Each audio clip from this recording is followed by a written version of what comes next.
हनुमान, हनुमान कहाँ है? उसे भी बुला लो।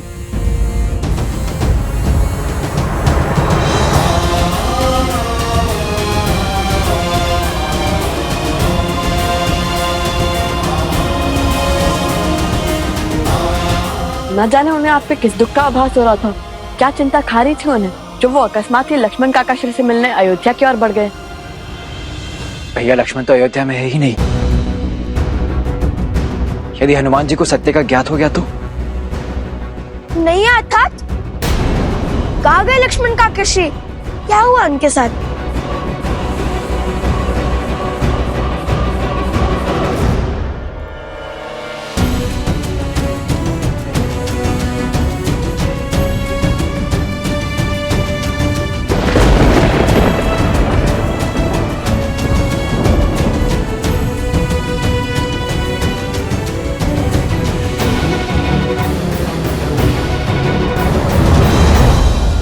प्रभु,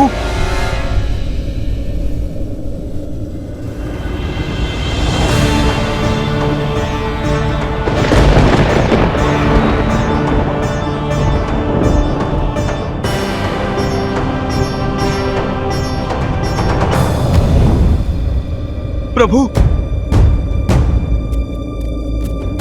प्रभु, प्रभु।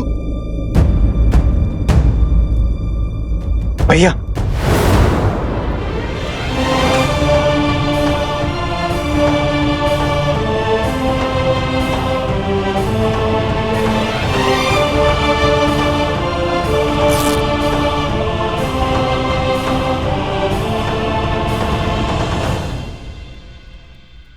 यूं किसी को बिना बताए अयोध्या जाने का क्या अर्थ था हनुमान?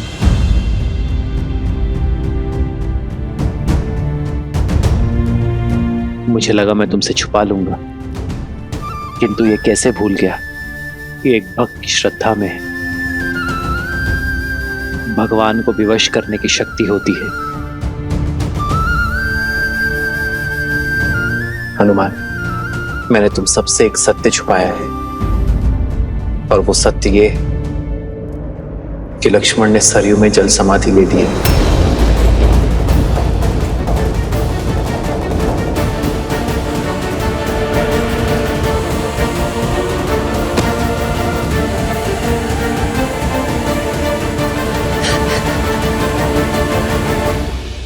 प्रभु, आपने लक्ष्मण भैया को रोका नहीं? रोका था हनुमान, बहुत रोका था, किंतु मेरे लक्ष्मण ने ना रुककर इस संसार में धर्म और वचन का उदाहरण स्थापित किया है। और मैं ये चाहता हूं कि मेरे पुत्र भी उसी मार्ग पर चले, धर्म और वचन की स्थापना के लिए अपने प्राण तक त्यागने को सज रहे। हनुमान, मैं जानता हूं दुख विराट है, किंतु ये समय टूटकर बिखरने का नहीं है। ये समय है स्वयं को संभालने का, हर संकट से लड़कर संसार की रक्षा करने का है।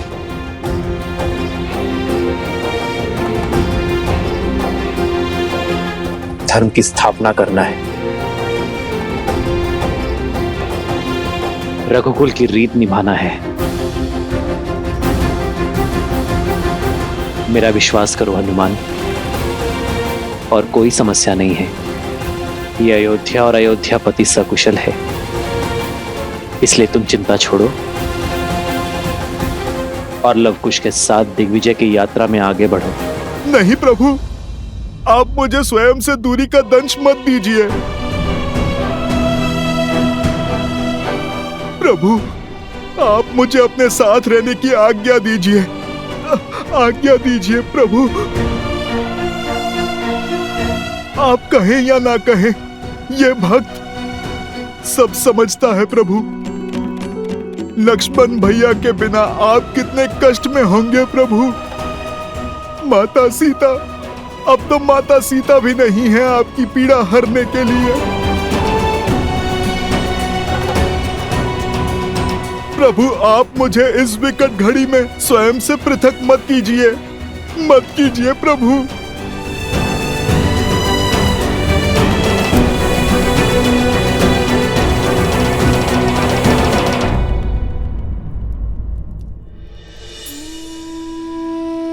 यदि आप हमारे कारण चिंतित है पिताश्री, तो आप व्यर्थ में ही व्यतीत हो रहे हैं। वक्त से इस विकट घड़ी में भगवान के साथ उनका सुख मत छीनिए। देखिए ना, आपकी चिंता हनुमान जी के मुख पर प्रदर्शित हो रही है। जिन्हें आपके साथ रहना चाहिए, हमारे साथ नहीं। हम पर विश्वास कीजिए और ऐसे एक भक्त की आस मत तोड़िए। हनुमान,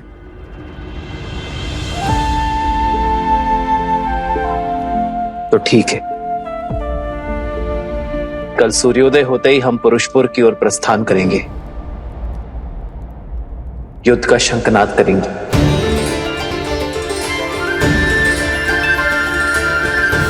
और तुम भी हमारे साथ ही चलोगे हनुमान।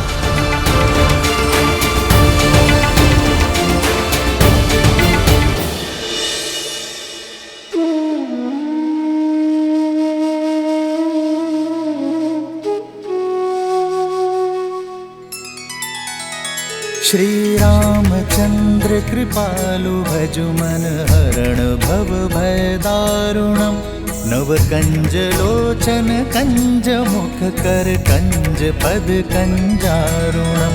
भगवान के अवतार का केवल नहीं गुणगान है, कैसे नारायण बने नर इसका पावन ज्ञान है। श्री राम श्री राम श्री राम श्री राम। आयुष्मान भव पुत्र।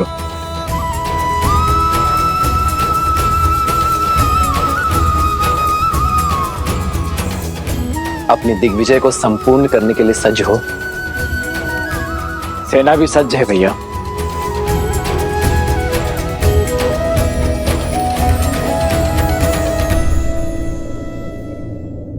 अपनी दिग्विजय की मद में रघुकुल की रीत, सूर्यवंश की कीर्ति को मत भूल जाना पुत्रों। ये सदैव स्मरण रखना कि विजय केवल शस्त्र से ही नहीं, चरित्र से भी होती है।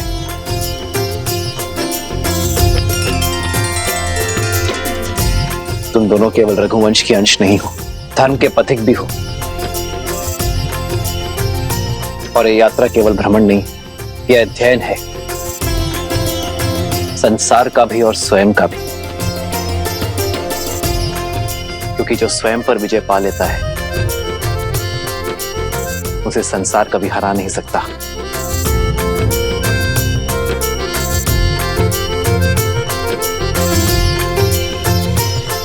आयुष्मान भव। राम रचि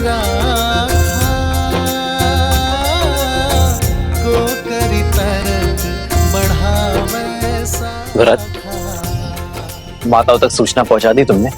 जी भैया, संदेश भेजा जा चुका है।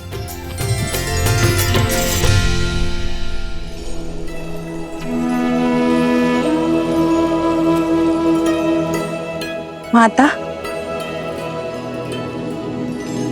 पत्र आया है।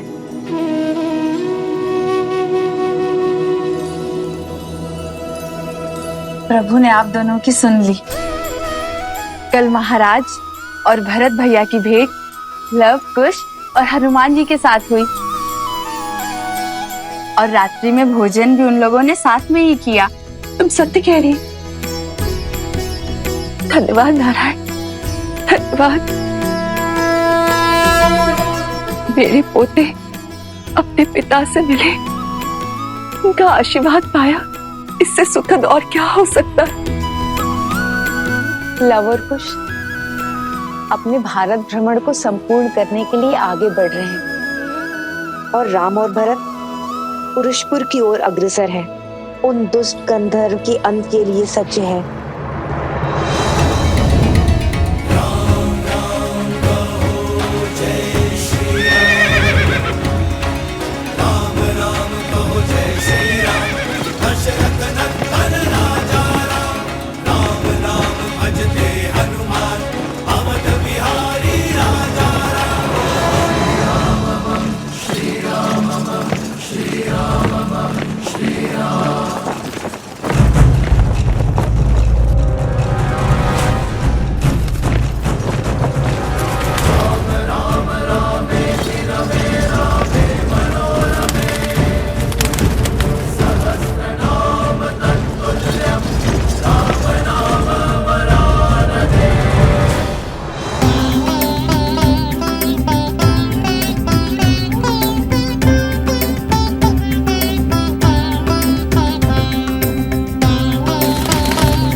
महाराज की जय हो।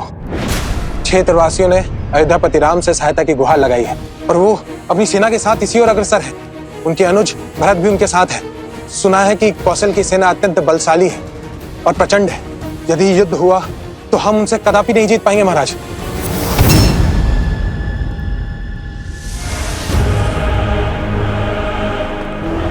जिस सेना के विरुद्ध हमारी जीत असंभव है, वो युद्ध भूमि तक पहुंचेगी नहीं।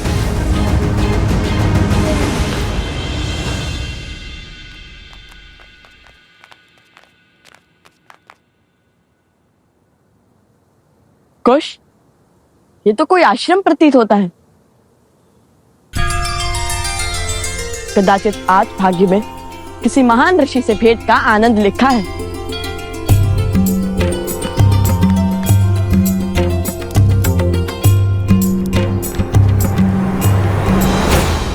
कौन हो तुम? किससे मिलना है? वेशभूषा से नहीं समझे मित्र, हम ऋषि कुमार हैं। महात्मा ऋषियों से मिलने का मन किया तो चले आए। ये कोई धर्मशाला नहीं है, ये ऋषि अगस्त का आश्रम है। यहाँ बिना उच्च ज्ञान, उच्च गुरु और उच्च कुल के बिना कोई प्रवेश नहीं कर सकता। ऋषियों से कुल और वंश नहीं पूछा जाता। साधुओं से मिलने के लिए कुल की नहीं, संस्कारों की आवश्यकता होती है। हम ज्ञान के लिए एक यात्रा पर निकले हैं। अंदर बैठे गुरुवर से भेंट करना चाहते हैं। अब तो जाने दीजिए हमें भीतर। भीतर जाओगे? वो भी तुम दोनों? तुम दोनों इस क्षेत्र में रहने योग्य भी नहीं हो। गुरुवर के समीप जाना तो दूर की बात है। अरे बंधु, इतने सुंदर संसार में किस बात का रोष पाले बैठे हो? कोई समस्या है तो बताओ हमें। किसी ने दंड दिया है तो क्या सुनाओ? ये तो बड़े मायावी लगते हैं। इन्हें कैसे पता चला कि गुरुदेव द्वारा दंड स्वरूप हमें यहाँ पर खड़ा किया गया? पहेलियां मत बुझाओ, सत्य बताओ। तुम दोनों कैसे जानते हो कि हमें चिंता सता रही है?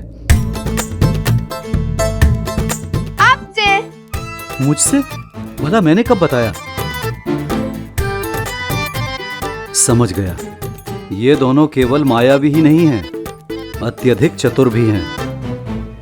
ऋषि कुमारों के भेष में कौन हो तुम?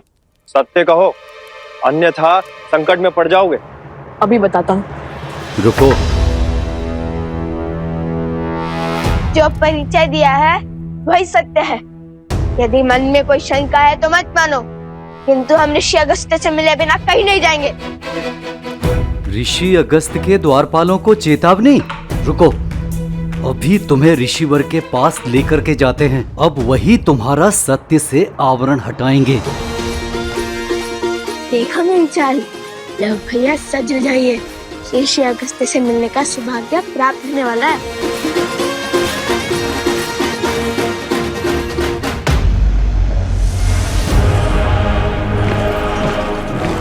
वो देखिए महाराज, राम की सेना घाटी में प्रवेश कर चुकी है।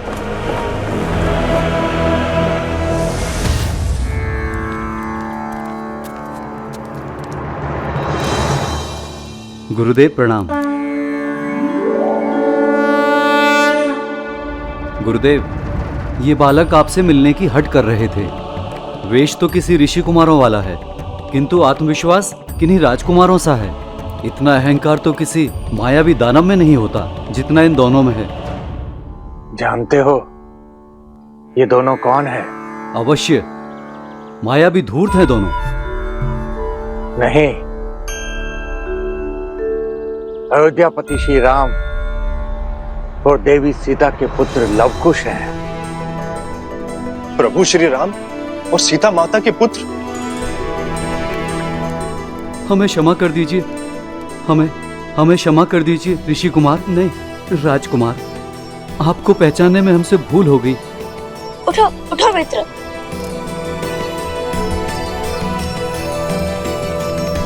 कर्तव्य भले ही राजकुमारों का निभाते हैं, किंतु मन से सदा ऋषि कुमार है।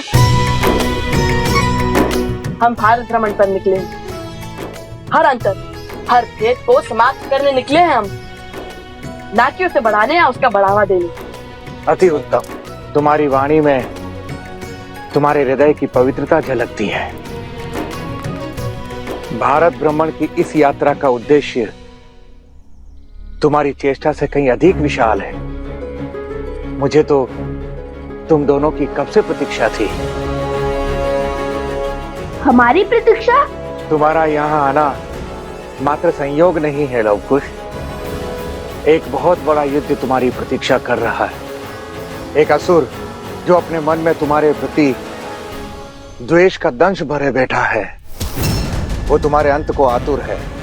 ये युद्ध साधारण युद्ध नहीं होगा। ये शत्रु तुम्हारे अन्य शत्रुओं से बढ़कर बलशाली है।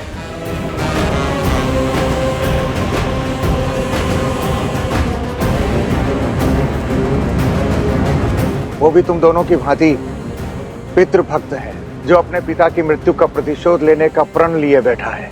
कौन है वो असुर? कुंभकर्ण पुत्र देवामित्र।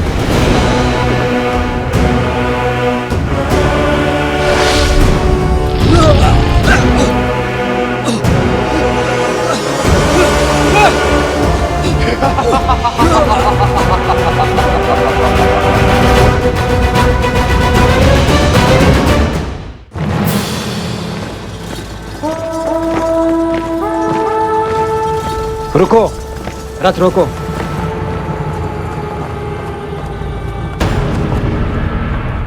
भरत, तुम सेना को लेकर आगे बढ़ो। मेरे पीछे सेना की एक छोटी टुकड़ी पीछे छोड़ते हुए सेना का नेतृत्व करो। मैं तुम्हें इस युद्ध की बागडोर सौंपता हूं। ये मेरे लिए सम्मान की बात होगी भैया, विश्वास रखिए, मैं आपको निराश नहीं करूंगा। और भरत के होते हुए श्री राम को युद्ध भूमि में पग रखने की आवश्यकता नहीं होगी। जय सिया राम! जय सिया राम! महादेव, शत्रु की शक्ति और युक्ति जानते हुए भी श्री राम ने भरत को अकेले आगे क्यों बढ़ने दिया? वो उनके साथ क्यों नहीं गए? वो तो अंतर्यामी है, सब ज्ञात है उन्हें। आपके प्रश्न का उत्तर भी आपके प्रश्न में ही छिपा हुआ है। जो अंतर्यामी है, जिन्हें सब ज्ञात है, उनसे भला इस युद्ध के परिणाम और प्रभाव कैसे छिपे रह सकते हैं? किंतु संकट का आभास ही तो संकट को टालने में सहायक होना चाहिए ना। सच्चा नायक वो नहीं जो अपने शौर्य की ओट में संसार के प्राणियों को जीवन के संघर्षों से बचाए, अपितु सच्चा नायक तो वो है जो उन्हीं प्राणियों को जीवन के संघर्षों से जूझने के लिए सज्ज करे।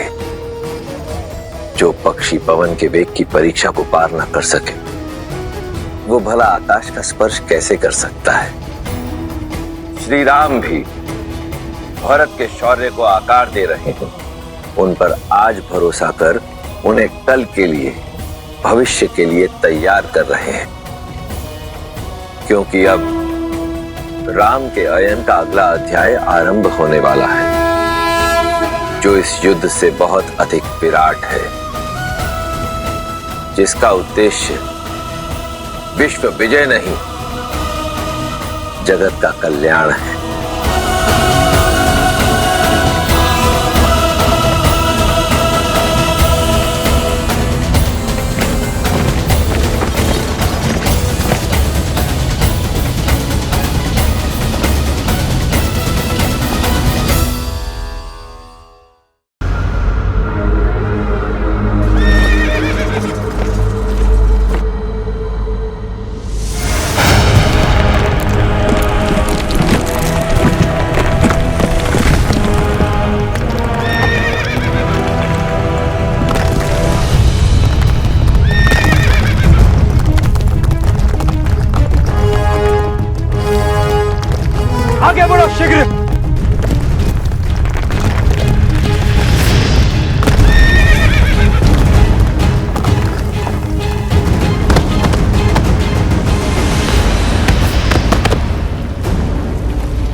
पिता महायोद्धा कुंभकर्ण के मृत्यु दिवस की पूजा करने से पीछे हट रहे थे ये सब। मैंने इन्हें ही मृत्यु का दंश दे दिया।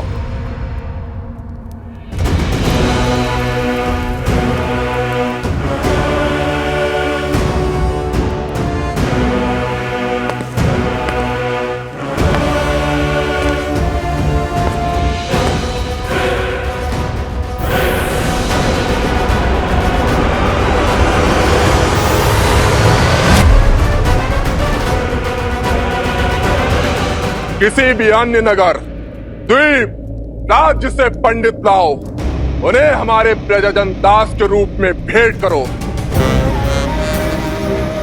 साम, दाम, दंड, भेद कुछ भी करके उन्हें यहां लाओ। जो वो फिर भी ना आए तो उन्हें कहीं और जाने की स्थिति में मत छोड़ो। मेरे पिता महान थे, शूरवीर थे, राष्ट्रभक्त थे, किंतु षड्यंत्रकारी राम ने उनकी सांस और उनका सम्मान दोनों छीन लिए। आज नहीं तो कल उस राम को अपने किए का दंड भोगना ही होगा।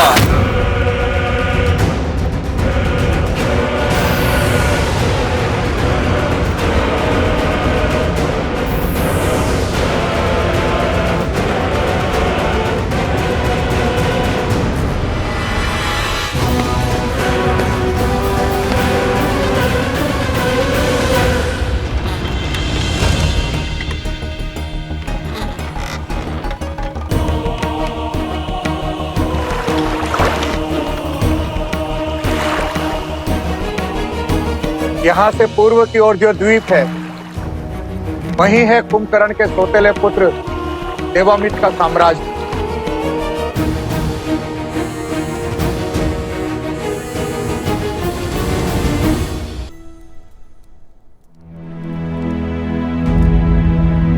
हनुमान, भरत के अकेले युद्ध में उतरने की चिंता सता रही है तुम्हें। ये रामायण उद्देश्यों का आयन है हनुमान, और मेरा एक उद्देश्य अभी शेष है। कैसा उद्देश्य प्रभु?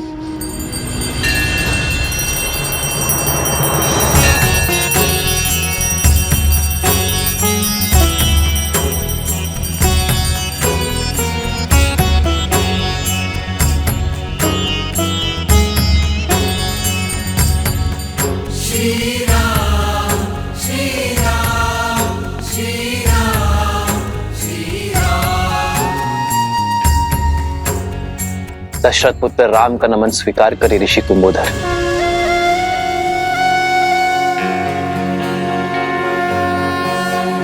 मेरा तप और भक्ति आपकी शक्ति बने श्री राम। आशीर्वाद के रूप में आपने तो संपूर्ण संसार दे दिया मुझे। याद था कि आप इसी मार्ग से जाने को हैं। आपके मार्गदर्शन में हिंगलाज माता के दर्शन करने की इच्छा है मेरी। अपने भाई भरत की विजय की प्रार्थना करना चाहता हूं मैं ऋषिवर। हर हर महादेव।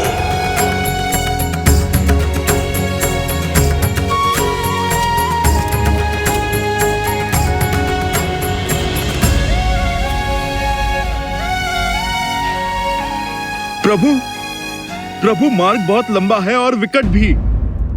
ऐसे आप बिना पादुकाओं के आप कैसे? जगत जननी के दर्शन करने जा रहा हूं मैं हनुमान। जितना कष्ट सहूंगा उतना ही उत्तम होगा, और फिर सुख की शैया से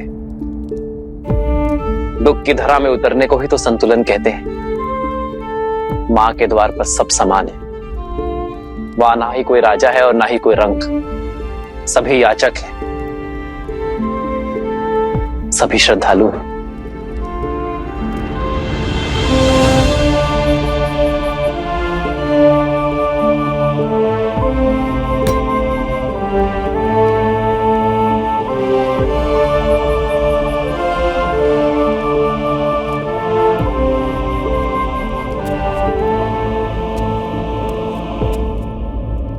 माता हिंगलाज देवी की, माता हिंगलाज देवी की, माता हिंगलाज देवी की, माता हिंगलाज देवी की।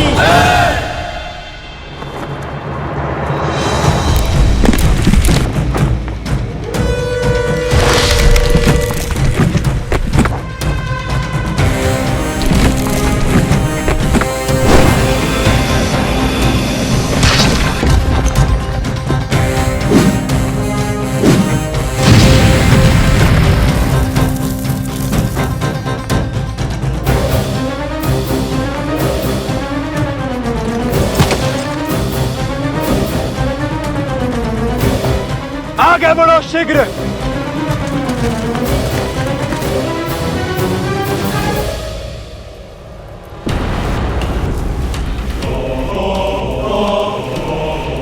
यमदेव, इस युग के अंत का समय आ गया है।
शीघ्र ही श्री राम के पग पुनः अयोध्या में पड़ेंगे, तब आपको उनके समक्ष जाना होगा काल पुरुष।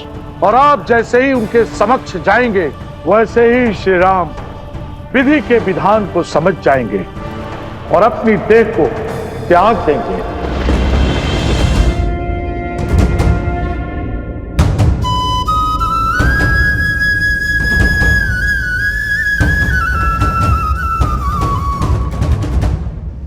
क्या परम भक्त हनुमान अपने श्री राम का देह त्याग सह पाएंगे?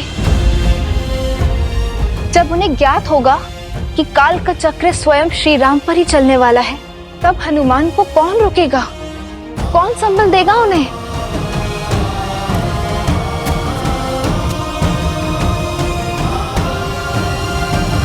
अब तो हनुमान क्षण भर के लिए भी श्री राम से पृथक नहीं होने वाले। ऐसी परिस्थिति में काल की स्थिति कैसे उत्पन्न होगी? और हनुमान स्वयं आपके अवतार हैं। भला आपको हराने का सामर्थ्य किसमें है? नियति के निर्णय को और भाग्य के लेख को बदला नहीं जा सकता देवी।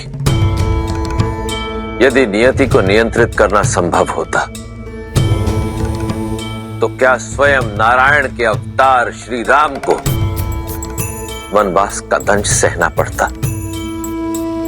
क्या देवी सीता धरती में समाहित होती? क्या श्री राम के अनुज लक्ष्मण इस प्रकार मृत्यु को वरण करते? क्या महाज्ञानी महातपस्वी लंकापति रावण इस प्रकार अपयश प्राप्त कर संसार से विदा होता? यही नियति का चक्र है देवी। कठोर परंतु न्यायपूर्ण। देर सवेर जो भी घटना घटित होने वाली होती है वो घट के रहती है। और अब नियति के इस चक्र का सामना हनुमान को करना पड़ेगा। अपने श्री राम से पृथक होने का दुख झेलना ही पड़ेगा, क्योंकि यही घटना इस युग का समापन करेगी देवी।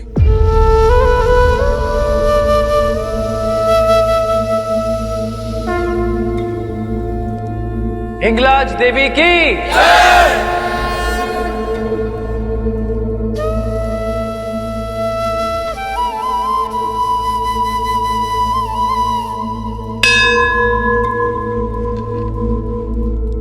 नारायण के नए अवतार की लीला आरंभ होने वाली है देवी, और इसके लिए अनिवार्य है कि श्री राम और ये युग दोनों का समापन हो। अब परीक्षा तो हनुमान की है, क्योंकि भक्त की इच्छा के विरुद्ध तो स्वयं भगवान भी अपने प्राण त्याग नहीं सकते।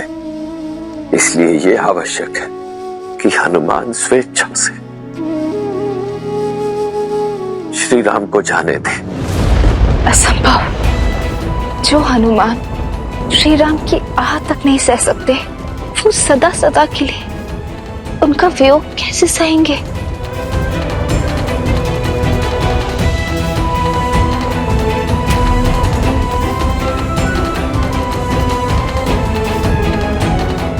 हनुमान, मैं कुछ समय यही ध्यान लगाना चाहता हूं।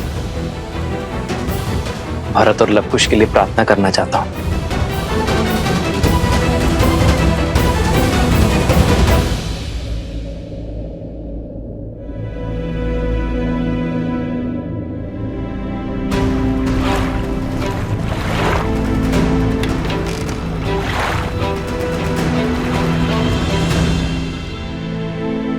जब तक हनुमान श्री राम के साथ हैं, तब तक काल का उन तक पहुंच पाना असंभव है।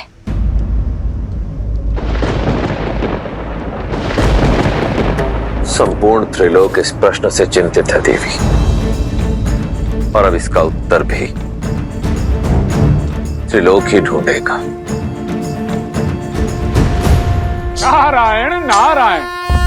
हे परमपिता, आपने उपाय तो बता दिया, किंतु उसे करेगा कौन? आप नारद मुनि, आप करेंगे। अब अद्भुत अद्भुत परमपिता।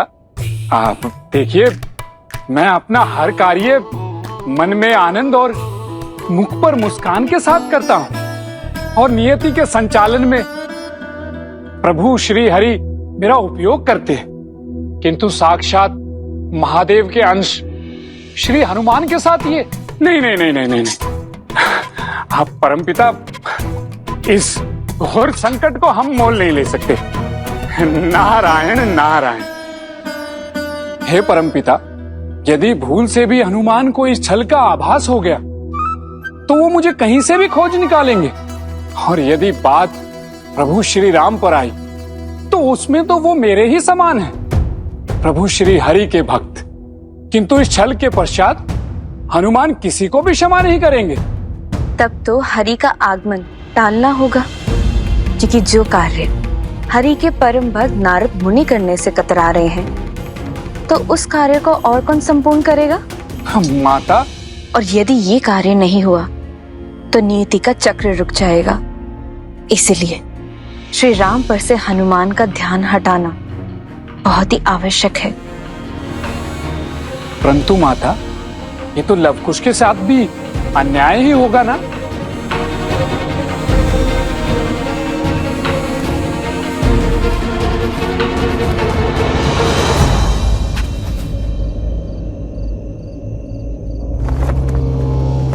देवामिद बहुत बड़ा पितृभक्त है। वो अपने पिता को ईश्वर के समान पूजता है। वो राजा तो बन गया, किंतु उसकी दरिद्र प्रजा संसार को उपहार के रूप में बांटी जाती है।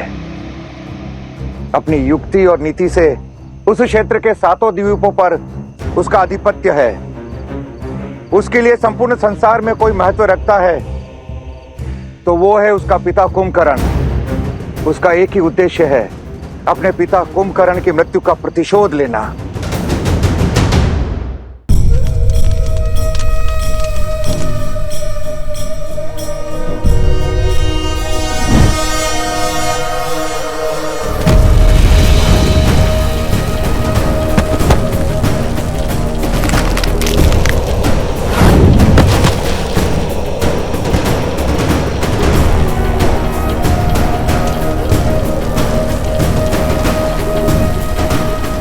पिताश्री।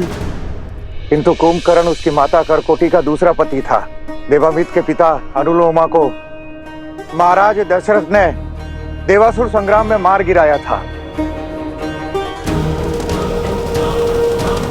मैं आपका अंश तो नहीं हूं, किंतु मेरी विधवा माता से विवाह कर आपने मुझे अपने पुत्र की भांति पाला, मुझे स्नेह दिया, प्रेम की छाया दी, और एक दिन उस राम ने मुझसे मेरा संसार, मेरा पिता छीन लिया।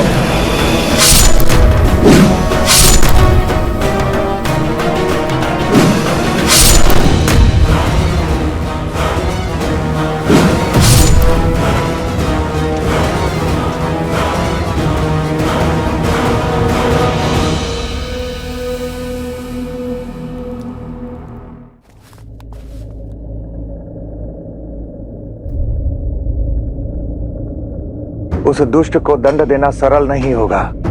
शक्ति के साथ साथ युक्ति का मार्ग भी खोजना होगा। हम सब ऋषि और तुम ऋषि कुमार पूजा के लिए सज होने का स्वांग करके वहां जाएंगे। वहां तुम दोनों उसकी मृत्यु का मार्ग खोजोगे और प्रजा को उसके अधर्म और पाप से मुक्त कराओगे।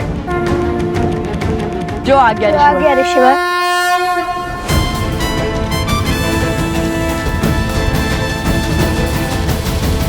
आपने तो अपना अनुज धर्म निभाया, अपने भाई की आज्ञा का पालन करने के लिए अपने जीवन का बलिदान दे दिया। अब बारी मेरी है, मैं अपना पुत्र धर्म निभाऊंगा, आपकी मृत्यु का प्रतिशोध लूंगा। अब प्रतीक्षा है तो बस एक अवसर की, जब मैं राम के कुल का सर्वनाश कर सकूं।